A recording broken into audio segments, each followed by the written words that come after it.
How to start. Now, most people tell you to start a business when you have an idea. That's not where a business starts. A business starts with a feeling, an instinct that perhaps you need to make a change, and then applying yourself to learning what is the best way to build something that you love.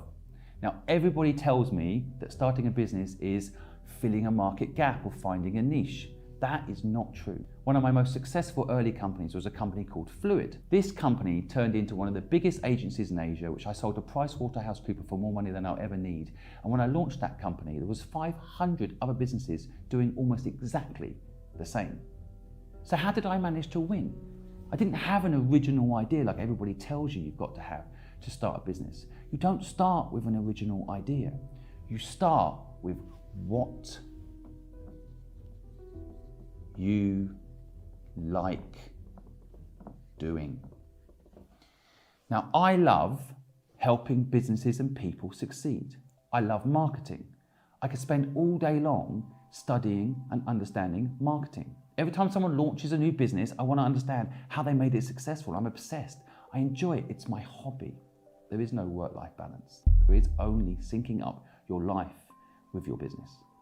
And so I believe the first step in starting a business is following your passions. Now, everybody tells you that that's not the way to start a business because often your passions initially don't necessarily generate revenue. But that's because you haven't applied a business mindset to what you love. So I loved marketing, and I started a creative agency called Fluid that helped people come up with marketing ideas to make their businesses successful. Now, there were many companies doing it, but not many of these people doing it loved it like I did. So I evolved my marketing abilities, pushed the boundaries of what was possible, used new technologies like at the time email marketing and direct marketing that no one else was doing because I was obsessed with what is the latest thing. And for you, the way you do it is you've got to write down what you like doing and got to write down what you don't like doing. What you love doing, you've got to get really good at. And what you don't like doing, you've got to outsource and not do it. The school system has taught you the wrong thing, that if you're not good at something, you need to spend more time getting better at it. That is a lie. You've got to spend more time getting good at the thing you love to do. Get obsessed by it. And that's actually where a business idea begins. Because once you have figured out what you love doing, the next step is the idea. Now again, people will tell you that you need to come up with an original idea. That's not true. The second thing is when it comes to an idea, you can actually combine forces with other people. So back to my example, when I launched Fluid, I loved marketing. And I met someone who could take my marketing ideas and turn them into graphic illustrations and brilliant presentations and abilities to help that company in a visual way understand my idea. So I teamed up with her and created a 50-50 business partner, and I'll come on to equity later in the video, that was literally the springboard to one of the most successful companies in Asia in its space. So the key is not coming up with an original idea and trying to do it all on your own. The key is coming up with something you love linked to what you do, and perhaps if there's a gap within your ability to execute on what you love, find a partner. So for example, if you love writing, then write a book. And maybe you need to find a partner that can publish that book, or find a company that will publish that book, or get someone to help you like an agent, find someone that will publish that book. And that's where it really begins. In the idea phase, it's got to link to your passion. And I'll come on to purpose later, but it's key. You won't be able to follow through and probably won't be successful if you're not willing to do the thing that you're doing more often and all the time compared to other people. So you figured out what you love doing, and now you have an idea. Now, the idea itself can evolve. From my point of view, when I started what I'm doing today, which is a platform to help you for free, the first thing I did was, in fact, a podcast. So the step after idea is step one, execution. And execution involves what is the first thing you can do to make your business idea come to life. And for me, in my example, it was a podcast. But for you, it might be a blog. It might be a LinkedIn post. It might be setting up a social media handle and starting to post up your photography. Whatever the first step execution is, do not make it too hard for yourself. In my case, sitting down, interviewing people I found interesting, recording it and putting it up would serve the purpose of giving people mentorship in a podcast for free, which was my first step in my mission in my recent business. So all I really did was get a microphone, sit down and record conversations. Now, if you go back and look at those very early podcasts, the execution was not brilliant. The guests were good, the execution was not great. I had a rubbish microphone, I had a rubbish camera, and I slowly improved. And step one is come up with a simple execution plan.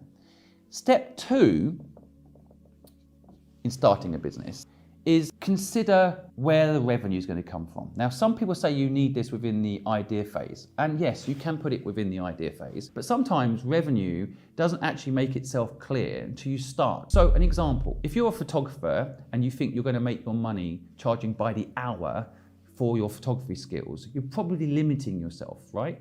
So you're probably better off initially taking pictures of things you love and putting them up online and seeing if people would buy them, seeing if people would license the pictures, experimenting with revenue models and seeing what sticks. Sure, maybe people will book you by the hour, but why would you start off with a revenue model that limits yourself? So I think when building a business, the thing to really think about is not necessarily revenue, but experimenting with different ways to make money from the thing that you are doing. So again, when I launched Fluid, most companies charge by the hour for their marketing consultancy service. We didn't. We charged by the outcome of what we did. So if we helped a company be successful, sell more product, we took a percentage of those sales. Now, that was not part of most companies' business models because most people start with an idea and then they do a revenue model and then they start. A famous quote is, everyone's got a plan till they get punched in the face. And the truth is when you launch a business, you just want to keep yourself nimble, like a boxer. You want to see what is going to be the best punch combination for you to make your business work. And finally, when starting a business, step three is you've got to make sure your purpose is strong. Now, you've made sure that you enjoy what you do, and that's great because that's going to help you get up in the morning. But actually, I believe new businesses today need to think about what they're going to do to make a difference in the world. How are you going to make sure that people want to work with you? How are you going to make sure that what you're doing isn't just for profit? Because if it's just for profit, everybody that works for you is going to want more money. Everybody that's working with you is going to want to pay you less. But if you have a purpose bigger than yourself and identify that purpose and install it in your business, I promise you, you won't be managing people anymore. One of the biggest stresses of building a company. You won't have to manage people because you only have to manage purpose. Now, I'm going to go into more depth how this all works, but a lot of what I've talked about here already has cost you no money. You haven't had to spend any money.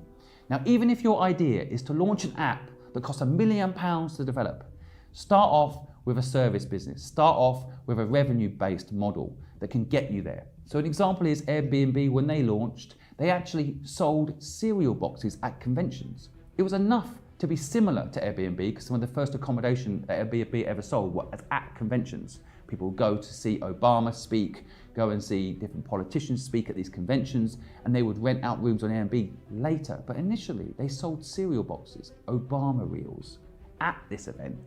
At these events to get to know their customers, connect to their customers, have a conversation with their customers and make money. And that is the money they used to initially get the business going. So I will come on to other steps later now in the video about raising money and other ways to do this. But if you do these first few things, your business is up and running, it's cost you no money. And I promise you, because it will have purpose, because you like it, and because there's a revenue model behind it, you will do it, it will happen.